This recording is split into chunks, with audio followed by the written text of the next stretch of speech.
대학 시절 사이타마현에서 수행 중이었던 스님 미키다이온. 그가 속한 1년 정종은 4년간 기숙사에 들어가 수행을 하는 것이 강제되었는데 그 기숙사의 일과는 하루하루가 고행이었다고 합니다.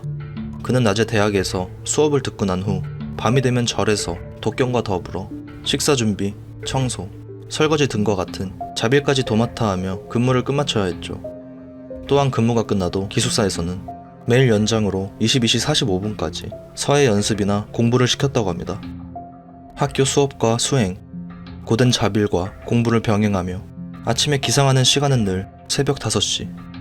그런 고행 중 그에게 유일한 낙은 종종 근처의 펫샵으로 향해 그곳에서 키우고 있던 알래스칸 말라뮤트를 쓰다듬는 것이 전부였다고 합니다. 어느 날 여느 때와 같이 그는 강아지를 쓰다듬기 위해 가게를 방문하여 일회용 카메라로 말라뮤트의 사진을 찍고 있었습니다. 그런데 그때 가게 안쪽에서 주인이 불쑥 튀어나오며 그에게 소리치는 것이었습니다. 뭐야? 왜 마음대로 사진을 찍고 있는 거야? 화가 난 가게 주인은 씩씩대며 점점 다가오고 있었고 그는 당황했습니다. 주인은 사람을 찍진 않았겠지? 하고 격양된 목소리로 물었고 그의 기세에 무서워진 스님은 사람은 찍지 않았어요. 카메라를 드릴 테니 이것으로 용서해주세요. 라고 말하며 카메라를 내밀었습니다. 주인은 사람을 찍지 않았다면 괜찮다며 카메라를 몰수하지는 않았지만 여전히 화가 나 보였죠. 스님은 죄송합니다. 라는 사과를 끝으로 그 자리를 떠나려고 했습니다. 하지만 그의 사과를 듣자마자 주인의 태도는 한순간에 급변했습니다. 어라? 너 간사이 출신? 네, 교토 출신입니다. 아, 실은 나도 교토 출신이거든. 동양 출신이라는 이유만으로 갑자기 만면의 웃음을 머금은 채 그를 대하는 주인의 돌변한 태도가 스님은 황당했지만 진심으로 동양을 반가워하는 듯한 그의 말투와 너무나 밝은 그의 웃음 때문에 안쪽에서 이야기를 좀 더 나누자는 환대를 거절할 수는 없었습니다. 사무실에 들어서자 주인은 옛날에 교토에서 빠친코점을 경영한 적이 있었다, 고향 사람을 만나 반갑다며 자신과 친구가 되어달라는 등 일상적인 대화를 이어갔습니다. 그러다 스님이 대학에서 불교를 배우는 학생이라는 것을 알게 된 그는 한 가지의 부탁을 제안하게 됩니다. 그것은 다름 아닌 아르바이트에 대한 권유였습니다. 아니, 내가 걔를 산책할 시간이 없어서 그러는데 우리 가게를 좀 도와주지 않을래? 별건 아니고 걔를 일주일에 2번 15분 정도만 산책시켜줄 수 있을까 해서 말이야. 이어서 주인이 제안한 아르바이트의 보수는 스님을 깜짝 놀래키기에 충분한 것이었습니다. 일주일에 2번 15분, 도합 30분에 걔와 함께하는 가벼운 산책의 대가로 15만원이라는 거금을 지급하겠다는 파격적인 조건이었기 때문입니다. 수상하다고 보자면 마냥 수상하지만 학생과 불자의 신분에게는 거의 꿈과 같은 조건이라고 해도 과언이 아니었죠. 주인과 이런저런 이야기를 꽤나 나눈 후였기 때문에 스님의 경계심도 누그러져 있을 때였습니다. 스님은 꼭 부탁드립니다. 라고 말하며 제안을 당장 승낙하려다 일단 기숙사로 돌아가서 선생님에게 허가를 받고 돌아오겠습니다. 라며 즉답을 멈추고 그의 제안에 대해 보류를 부탁했습니다. 가게 주인은 너그러이 이해했습니다. 그리고 그의 앞에 4개의 캔커피를 늘어놓으며 그럼 마음에 드는 걸로 가져가. 라고 말했고 스님은 4개의 캔커피 중 하나를 골라 잘 마시겠다고 전한 후 기숙사로 돌아갔죠. 기숙사에 도착하자마자 곧장 선생님에게 향한 그는 15만원이라는 좋은 조건의 주 2회 15분이라는 짧은 시간의 아르바이트를 제안받았는데 해도 괜찮을까요? 하고 허가를 부탁했지만 선생님은 이제부터 욕심을 버리려는 스님이 그런 돈에 눈이 멀어서 어떻게 하려는 거냐? 라며 화가 나 불호령을 내렸고 스님은 결국 실컷 혼이 난 후에 반성문을 작성하고 모두의 앞에서 그것을 읽는 벌을 받게 되었죠. 다음날 그는 아르바이트 제안을 거절하기 위해 펫샵에 다시 방문했습니다. 죄송합니다. 아르바이트는 할 수 없을 것 같습니다. 화를 낼 것이라고 예상했던 주인의 반응은 생각보다 온화했습니다. 아, 유감이네. 아무래도 부처를 섬기고 있으니까 어쩔 수 없지. 별일 아니어도 괜찮으니까 가끔 놀러와요. 그는 그렇게 말하며 다시금 스님의 앞에 4개의 캔커피를 늘어놓으며 전과 같게 마음에 드는 것을 골라가라 라고 했고 스님은 그중 하나를 골라 기숙사로 돌아갔습니다. 그 만남 이후에는 수행과 공부가 바빠 스님은 좀처럼 가게에 갈 시간이 나지 않았고 곧 사이타마현에서의 2년간의 수행을 끝마치고 다음 수행을 위해 도쿄로 이동해야 하는 때를 맞게 됩니다. 그리고 이제 마지막이라는 생각에 그는 펫샵의 주인에게 작별 인사를 하기 위해 가게로 향하게 되죠. 왔어? 커피 마셔. 그는 스님이 오자 같은 패턴으로 4개의 캔커피를 권했고 스님은 사양하지 않고 그중 하나를 고른 후 커피를 마시며 주인과 작별 인사를 나누었습니다.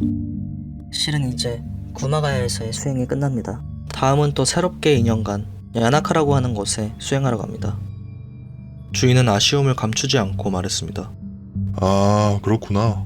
아쉽게 됐네. 도쿄에서 수행이 끝나면 다시 만나자. 그리고 그는 잠시 가만히 있더니 다시 입을 열었습니다. 너 불교의 수행에 몸을 담고 있다고 했지만 정말로 신이나 부처가 존재한다고 생각해? 스님은 망설임 없이 대답했습니다. 저는 부처님이 존재한다고 믿기 때문에 수행을 하고 있습니다. 당연하게도 있을 것이라고 생각합니다. 그럼 이만 실례합니다. 라고 그가 자리에서 일어나려는 찰나 주인은 캔커피를 가리키며 아, 많아서 그런데 하나 더 골라가. 라고 말했습니다. 그러나 스님은 이미 배가 불렀기 때문에 괜찮다고 거절한 후 가게에서 나왔습니다. 스님이 가게의 주인과 함께 있었던 것은 그렇게 3번째가 마지막이 되었습니다. 그리고 3년의 시간이 흐른 어느 날 스님에게 한 통의 전화가 걸려오게 되죠. 그 전화는 사이타마 현의 기숙사에서 수행했을 무렵의 선생님으로부터 걸려온 전화였습니다. 전화의 내용은 단순했지만 놀라웠습니다. 그 펫샵 가게 주인 연쇄살인범으로 잡힌 거 알아? 지금 TV에 나오고 있어. 전화기 너머로 선생님의 안도 섞인 한숨이 들려왔습니다. 아휴, 너 거기서 일하지 않아서 정말 다행이야. 네.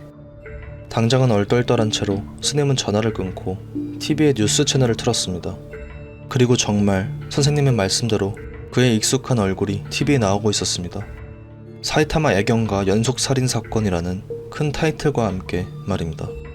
뉴스는 금방 끝났고 화면이 광고로 전환되었지만 스님은 그저 그 자리에서 굳은 채로 오랫동안 멍하니 TV 화면을 바라보았다고 합니다. 이 이야기는 미키 다이윤 스님의 실화로 사이타마 애경가 연속살인사건은 1993년 당시 일본에서 큰 화제가 됐던 연쇄살인사건입니다. 과거 스님과 이야기를 나누었던 펫샵의 주인은 세키넨모토. 그는 질산이 들어가 있는 캡슐을 영양제라고 속이고 피해자들에게 복용시켜 약 30명을 살해했다는 혐의를 받았으며 시신을 잘게 해체시켜 드럼통 안에 넣어 재만 남도록 소각시킨 후 살림이나 강에 버렸던 범인의 잔악무도 했던 시신 처리의 특성상 증거가 불충분하여 4명분의 살해만이 재판에서 인정되었다고 합니다. 그런 세키넨모토에겐 살인 철학이 있었는데 그중 욕심 많은 놈은 죽인다 라는 항목이 있었다고 합니다. 그래서 스님이 만약 그 꿈같은 아르바이트를 승낙했더라면 분명 살해되었을 것이라고 다행이라고 선생님은 말한 것이죠. 그 후 사형수가 된 세키넨모토는 2017년 3월 27일 이른 아침에 구치소에서 병사하게 됩니다. 사실 이 이야기에는 또 하나의 섬뜩한 이야기가 숨어 있습니다. 그것은 세키넨모토의 사형이 확정된 후 그를 취재하기 위해 찾아간 기자가 사건의 당사자인 미키 다이윤 스님에게 직접 전해준 얘기죠. 한창 취재를 이어가던 도중 세키넨모토가 갑자기 이상한 말을 했다고 합니다. 나는 말이야 신이나 부처가 존재한다고 생각해. 무려 30명에 이르는 수많은 무고한 사람들을 잔인하게 살해한 사람이 신이나 부처가 있다고 믿다니 기자는 납득이 되지 않아 물었습니다. 어째서 신이나 부처가 있다고 믿으시는 거죠? 그리고 세키넨모토는 대답 대신 기자에게 하나의 이야기를 들려주게 됩니다. 옛날에 사이타마에서 애완동물 가게를 운영했던 적이 있는데 그곳에서 머물면서 꽤나 많은 사람을 죽였더랬지. 그런데 어느 날 가게에 수행승이 한 명 온 거야. 나는 그에게 쉽고 고소득인 아르바이트를 제안했지. 기숙사 선생에게 물어봐야 한다고 말하긴 했지만 아르바이트를 하고 싶은 기색이 역력하더군. 알지? 내 살인 철학 말이야. 욕심이 많은 놈은 죽인다 라는 거. 더군다나 수행하는 스님이 욕심이 많으면 쓰나. 아무튼 그래서 나는 그놈한테 4개의 캔커피를 권했어. 그중 3개는 독이 들어있었고 1개만 독이 없었지. 왜 그랬냐고? 재밌잖아. 그런데 그 녀석 귀신같이 독이 없는 것을 선택하더군. 무려 3번이나 말이야. 게다가 마지막에는 그놈이 독이 없는 것을 이미 선택한 참이라 남은 3개의 캔커피 모두에 독이 들어있었는데 마지막으로 하나 더 마시라는 내 말에도 그 녀석 배가 부르다면서 거절하더군. 어쩌면 정말 부처가 있을지도 몰라. 그래, 그때 그 녀석은 부처에게 지켜졌던 것일지도 모르지. 그 후 2005년 미키 다이온 스님은 도쿄의 렌쿠지 사원에서 주직으로 등극되며 이 이야기와 여러 실화를 각종 매체에 등장하여 설파하며 욕심을 경계하고자 하는 마음을 잃지 않은 채 살아가고 있다고 합니다.